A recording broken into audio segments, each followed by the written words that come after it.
Hello lovelies, welcome back to my channel. तो last part में हमने देखा था कि विंग अपने रूम में आके अपना फ़ोन निकाल के वो लंजा की प्रोफाइल पिक्चर को देख रहा होता है और देखने के बाद कहता है, मैं तो तुम्हें लाइक करने लगा हूँ ना, तो फिर मैं उस लानवांगजी से शादी कैसे कर सकता हूँ लंजा। मुझे नहीं पता मुझे क्या करना चाहिए, बट मैं किसी और को अपने आप को कैसे सौंप सकता हूँ। मैं तो बस तुम्हें चाहता हूँ ना। एंड उसके बाद वो फ़ोन लिए ही बेड पे वैसे ही दोनों हाथ फैला के लेट जाता है और उसी के बारे में सोचते सोचते वो सो जाता है। अब नेक्स्ट डे मॉर्निंग जान अपने रूटीन के हिसाब से 9 बजे सो के उठता है और उठने के बाद वो नीचे आता है जहाँ वेंचिंग स्टाफ से बोल के सभी के लिए ब्रेकफास्ट प्रिपेयर करवा रही थी और हॉस्पिटल्स ले जाने के लिए भी। और उसके बाद तभी वो देखती है कि जिन जिसवान और आचेंग दोनों अपना सर पकड़ते हुए नीचे आ रहे थे और आने के बाद डाइनिंग एरिया पे बैठ जाते हैं और सर पकड़े ही बोलते हैं, मेरा सर फटा जा रहा है, मैं क्या करूं, ऐसा बोल करके। और वो बस सर झुकाए थे। तभी वेंचिंग बोलती है, हाँ तो अगर ऐसा है तो मैं तुम्हारे लिए ड्रिंक्स वापस लेके आती हूँ। तो इस पे आचेंग बोलता है, क्या कल रात मैंने ज़्यादा पी ली थी, आई एम सॉरी, बट तुम्हें तो मुझे रोकना चाहिए था ना, तुम वहाँ तो थी ना। तो इस पे वेंचिंग आइज़ रोल करते हुए कहती है, अच्छा तो मुझे तुम्हें रोकना चाहिए था, क्या मैंने तुम्हें रोका नहीं था, क्या तुम भूल गए हो। और कल हमें और विंग को कितना प्रॉब्लम हुआ तुम लोगों को घर लाने में, तुम्हें आइडिया है ज़रा सा भी। तो इस पे आचेंग और जिनजुआन दोनों विंग को देखते हैं जो बहुत आराम से अपना फ़ोन में वो लगा भिड़ा हुआ था। तो जब वो दोनों उसे घूर रहे होते हैं तो विंग अपना सर फ़ोन से बाहर निकालते हुए कहता है, क्या। तो वापस से वेंचिंग कहती है, कुछ नहीं, तुम अपना काम करो, और ब्रेकफास्ट लगा देती है। इन दोनों को हैंगओवर सूप दिया गया था और वेंचिंग और विंग नाश्ता करते हैं। उसके बाद वेंचिंग खाना हॉस्पिटल के लिए पैक करके आचिंग को दे देती है और कहती है, डैड के सामने बिहेव से जाना वरना। और ऐसा धमकी देने के बाद वो विंग और वेंचिंग सभी हॉस्पिटल के लिए निकल जाते हैं। हॉस्पिटल जाने के बाद विंग अपने डैड के पास आता है और आचिंग और वेंचिंग साथ में आ रहे होते हैं। जिन जुस्वान उसके सर में अभी भी दर्द हो रहा था तो वो सीधे अपने घर को चला जाता है। और आने के बाद वेंचिंग सभी को बो करती है और उसके बाद वो याली के पास जाके बैठ जाती है और आचिंग भी उसी के पास जाके बैठ जाता है। अभी डैड उसके सोबर थे तो वो अपने डैड के पास जाता है और डैड के हाथों में हाथ लेते हुए कहता है, डैड क्या आप ठीक हैं। तो जियांग फेंगमिया अपना सर हाँ में नोट करते हुए जवाब देता है। फिर वो अपनी मॉम को देखता है तो वो अपनी मॉम को हक करते हुए कहता है, mom I miss you, and क्या आप ठीक हो। तो उसकी मॉम बोलती है, हाँ आसियन मैं बहुत अच्छी हूँ, बट लगता है कि मेरे बेटे ने 2 दिन से ना अच्छे से खाना वाना खाया नहीं है और देखो कैसा हो गया है। ऐसा बोल के वो जियांग फेंगमिया की ओर देख के हल्का सा मुस्कुराने लगती है। तो उसके बाद विंग भी मुस्कुरा देता है और उसके बाद वो सभी लोग कुछ देर ऐसी ही बातें करते हैं। उसके बाद विंग बोलता है, डैड तो हम लोग प्रोडक्ट कब लॉन्च करने वाले हैं, क्योंकि लगभग ऑलमोस्ट सभी तैयारियां हो चुकी है और उसे मार्केटिंग के लिए देना है। मैं तो नहीं रहूँगा तो ये सारा चीज़ आचिंग को अकेले करना होगा। तो जियांग फेंगमिया कहता है, अब लगता है कि मेरे सभी बच्चे बड़े हो गए हैं और किसी को मेरी ज़रूरत ही नहीं है। इस पे विंग और आचिंग दोनों कहते हैं, डैड आप क्या बोल रहे हैं, हमें अभी भी आप लोगों की ज़रूरत है। और ऐसा बोल के वो लोग हंसने लगते हैं। उसके बाद अभी विंग हॉस्पिटल से अपने लैब आ गया था और आचिंग भी अपने ऑफिस चला गया हुआ था।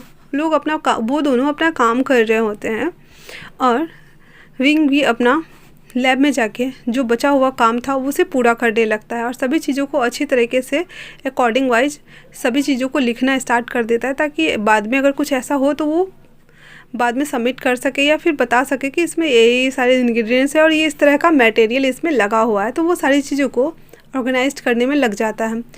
वहीं दूसरी तरफ लानवांगजी एंड लंजा अपने रूटीन के हिसाब से 5 बजे उठता है, एक्सरसाइज करता है और ब्रेकफास्ट करता है। जब वो ब्रेकफास्ट टेबल पे बैठा हुआ था तो मोबाइल की स्क्रीन को खोल के जब वो वीचैट को देखता है और जहाँ वो उसे वीइंग, उसमें भी उसने वी नाम डाला हुआ था, तो उसे देखता है और उस प्रोफाइल पिक्चर को देखने के बाद अननोइंगली मुस्कुराया जा रहा था, जिसे सीचेन नोटिस कर लेते हैं। और जब उसके डैड आते हैं तो वो भी नोटिस कर लेते हैं। तो उस पर वांग जी के डैड बोलते हैं, क्या बात है और तुमने क्या सोचा है उस शादी के बारे में। जैसे ही वो लैंजा शादी की बात सुनता है, वैसे ही उसका फेस बुरी तरह से पेल हो जाता है और उसके चेहरे पे वापस से 12 बजने लगते हैं।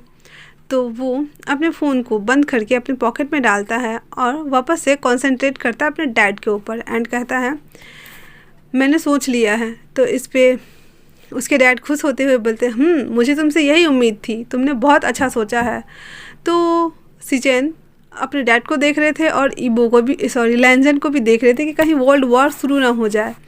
तो वांग जी आगे कहता है, डैड मैंने ये सोचा है कि मैं उससे शादी नहीं करूँगा, मुझे जांग अंकल के बेटे से शादी नहीं करनी है, मैं किसी और को पसंद करता और मैं उसी से शादी करूँगा। इस पे उसके डैड कहते हैं, अगर तुमने ऐसा सोचा भी तो मैं तुम्हें सीईओ से तो हटा ही दूंगा, अपनी प्रॉपर्टी से भी बेदखल कर दूंगा। इस पे वांग जी कहता है, मुझे कोई फ़र्क नहीं पड़ता, मैं ये सब छूट के चला जाऊंगा। तो इस पे लैन सीचेन बीच बचाव करते हुए कहते हैं, वांग जी ये तुम क्या बोल रहे हो, अभी कंपनी को और हम लोगों को तुम्हारी ज़रूरत है, तुम इतने अच्छे से हैंडल कर रहे हो, ऐसे कैसे बोल सकते हो। और अभी अभी तो नया प्रोडक्ट हम लोग लॉन्च करने वाले हैं ना मिलके, हम अगर ऐसे करेंगे तो हमारे मार्केटिंग फील्ड में हमारा नाम क्या रह जाएगा। तुम इस सब सारी चीज़ें क्यों नहीं सोचते हो, अगर तुम चाहते हो तो फिर हम सोचेंगे इस पे, ऐसा बोल के वो शांत हो जाता है। बट वांग जी तो अपनी बातों पे अड़ा हुआ था और कहता है, अगर मेरी शादी होती भी है तो मैं उसे अपने हस्बैंड का दर्जा नहीं दूंगा, चाहे कुछ भी हो जाए। तो इस पे उसके डैड बोलते हैं, बट तुम्हें फिर भी शादी करनी ही होगी। ऐसा बोल करके वो टेबल पे हाथ मारते हुए वहाँ से उठ के भाग जाता है। उसके बाद वांग जी भी गुस्से से अपने हाथ को मुट्ठी को बॉल बनाता है और लैन सीचेन को देखते हुए कहता है, गॉ मैंने कह दिया ना, मैं ये शादी नहीं करने वाला। इस पे लैन सीचेन कहता है, वांग जी मेरी बात सुन लो, उसके बाद तुम गुस्सा करना बंद कर देना, या फिर तुम्हें और गुस्सा करना है तो तुम जाके कहीं और निकाल सकते हो गुस्सा को, पर इससे पहले मेरी बात सुनो। वो भी गुस्से में बोल रहा था। तो वांग जी शांत हो जाता है अपनी जगह पे और अपने भाई को घूरने लगता है। तो लैन सीचेन कहते हैं, वांग जी मैं चाहता हूँ कि डैड की बात तुम सुनो, क्योंकि अभी हम प्रोडक्शन टीम और मार्केटिंग फील्ड में सबसे आगे नंबर 1 है। अगर हमने बैक स्टेप लिया तो हमारी कंपनी डूब जाएगी। क्या तुम चाहते हो कि हमारा जो लैंड इंटरप्राइजेज है, मीडिया हाउसिंग है, वो सभी बर्बाद हो जाए? तुम क्या ऐसा ही चाहते हो? नहीं ना, तो तुम उससे शादी कर लो। तुमने कहा ना कि तुम्हें वो घर चाहिए, तुम उसे वहाँ ले जाओ। तुम उसे अपनी हस्बैंड का दर्जा नहीं देना चाहते, मत दो, बट तुम्हें उससे शादी करनी ही होगी। मुझे नहीं पता तुम बाद में उसके साथ क्या करने वाले हो, बट कम से कम 1 साल के लिए तुम्हें उसके साथ रहना होगा और तुम जो चाहो उसके साथ कर सकते हो। शायद हो सकता है कि वो भी तुम्हें पसंद ना करता हो, वो किसी और को पसंद करता हो, और शादी करना तो ज़रूरी है ना। ऐसा बोल करके वो वहाँ से उठ के चला जाता है। वहीं वांग जी भी गुस्से में अपना दांत पीसते हुए, वो भी बिना ब्रेकफास्ट किए हुए ऑफिस के लिए निकल लेता है। और अब इधर विंग लैब में वो पूरा अपना जी जान लगा के काम में लगा हुआ था, ताकि जिस दिन ये लॉन्च हो उस दिन कोई भी कमी या कोई भी खामी या कुछ भी ना कंप्लेन आए कहीं से भी। क्योंकि उसके अलावा उसे एक स्कैच क्रीम के ऊपर भी काम करना था, जो ऐसे लोगों को हेल्प करती है जिसकी बॉडी पे कहीं रैसेस, जलने के निशान या कुछ भी हो जो कवर अप कर सकते हैं, ऐसे स्कैच क्रीम की उसे बनाना था। उसके बाद अब शाम के टाइम में विंग को याद आता है कि उसने लंजा से कहा था कि डेट पे चलने के लिए। तो वो अपना फ़ोन निकालता है और वीचैट पे उसे मैसेज कर देता है, क्या तुम फ्री हो तो क्या हम शाम को कॉफ़ी पीने चले, ऐसा बोल के वो मैसेज छोड़ देता है। तो कुछ देर बाद जब लंजन उस मैसेज को रीड करता है तो उसे रीड करने के बाद उसके चेहरे पे एक प्यारी सी स्माइल आ गई हुई थी और उसने रिप्लाई में हाँ कर दिया था और उसने रेस्टोरेंट का नाम भी लिख दिया था। उसके बाद अब रात के टाइम, शाम के टाइम लगभग 7:30 बजे के आसपास जब लंजा एक नॉर्मल सा ड्रेस पहन के, शर्ट और जीन्स पहन करके, एक मतलब इतनी एक्सपेंसिव कार नहीं, नॉर्मल कार जो उसके ड्राइवर की कार ही थी।